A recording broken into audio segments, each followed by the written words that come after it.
احكي لنا بالله عليك أول مرة تسوق وإزاي اتغلبت على الخوف وإيه الأوقات اللي بدأت تسوق فيها في الشوارع.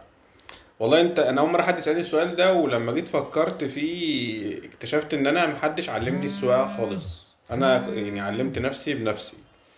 وأول مرة سوقت فيها موتوسيكل بغيارات.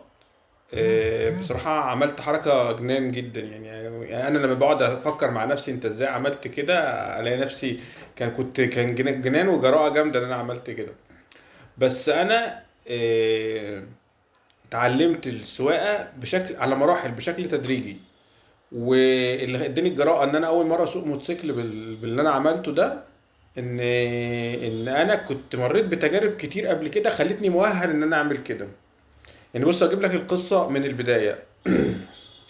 انا اصلا وانا كنت صغير جدا، مش فاكر مثلا كان في ابتدائي او حاجه زي كده.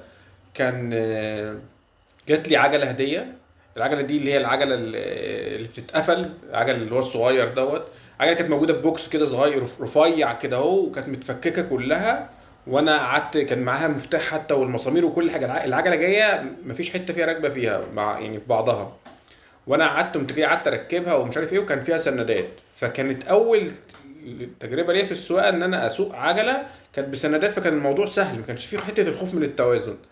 وكان من ضمن الاوبشن اللي موجوده في السناده دي ان انت ممكن ترفعها درجات. فلما بدات بقى احس ان السناده مكتفاني وكده، كنت عيل صغير في ابتدائي. بقيت ارفع السناده ايه درجه درجه لغايه ما ايه مع الوقت بدات ان انا استغنى عنها خالص. فتعلمت موضوع التوازن ده من خلال سواقه العجل، بس محدش علمني. يعني انا كنت العجله الاول كانت بسندات وكنت بمشي بيها كده اهو، لغايه ما تدريجيا ها واحده واحده بقيت اعرف اتعلمت التوازن من العجله. وموضوع العجله ده كان يعني مستمر معايا على مراحل كبيره، يعني بدأ كل ما اكبر كنت ابيع العجله واجيب عجله اكبر وهكذا وهكذا. انا كنت بحب الموضوع العجل ده. طيب انا اتعلمت ده كده، اتعلمت التوازن. طب انا اتعلمت الغيارات منين؟ انا وانا صغير بصراحه يعني ما كانش في دماغي ولا طموحاتي موضوع الموتوسيكلات، كنت بعشق العربيات. وكنت بحلم باليوم اللي اسوق فيه عربيه. فكنت بعمل ايه؟ كنت لما اجي ابقى راكب مع جنب اي حد بيسوق، افضل قاعد مراقبه اشوفه هو بيعمل ايه. من اول ما يدور عربيه ابقى قاعد مترقب هو ايه الخطوات اللي بيعملها، بيدوس امتى على الدبرياج، بيحرك عصايه الغيارات امتى.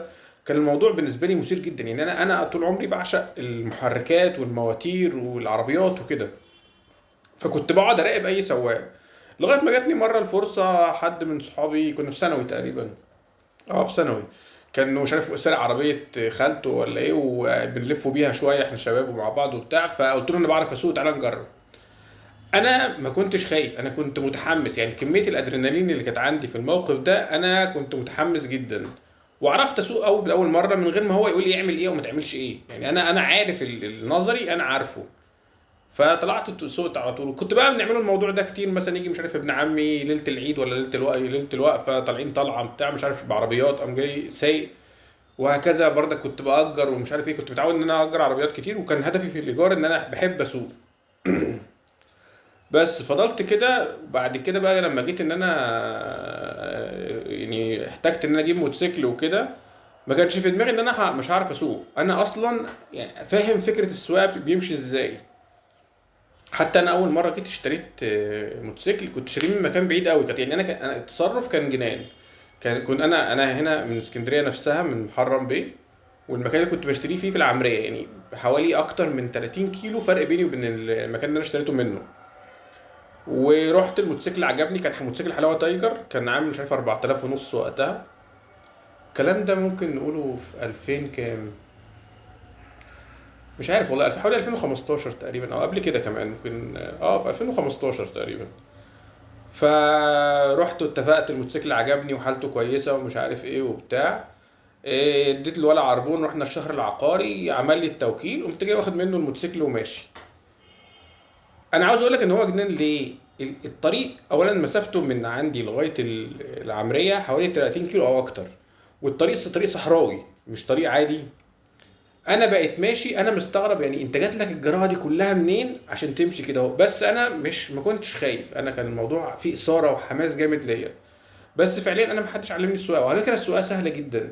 هي بس الفكره ان انت الواحد كل ما بيكبر بيبقى عنده مخاوف اكتر. يعني انت لو جبت طفل سهل تعلمه، لان هو ما يعرفش يعني ايه خوف، ما يعرفش يخاف من ايه.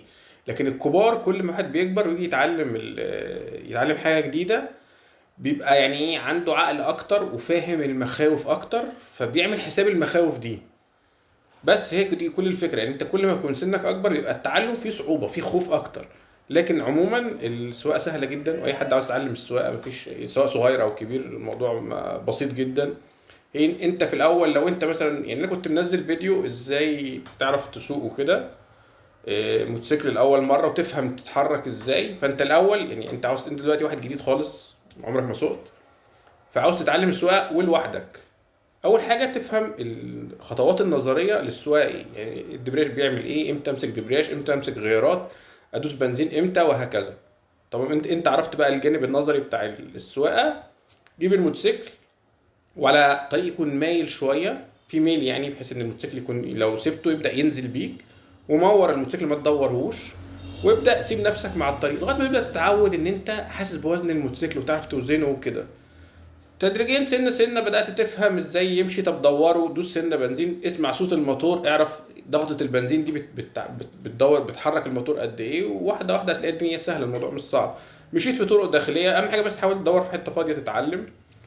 اتعلمت في مكان فاضي، ابدأ بقى اطلع في الطرق. الموضوع مش صعب، مش صعب. انت في الاول امشي بالراحة وعلى يعني على جنب، مش في شوارع زحمة قوي، وبعد كده ابدا اخش في الطرق الزحمه. بس فعلا انت لو حابب الموضوع هتلاقي نفسك هتسلك فيه. لو انت بقى حاطط فيه خايف منه ومشدود منه قوي، هو ده اللي هيخلي فيه صعوبه، بس في الاخر هتتعلم باذن الله، ما تقلقش، الموضوع سهل. بس ويلا السلام.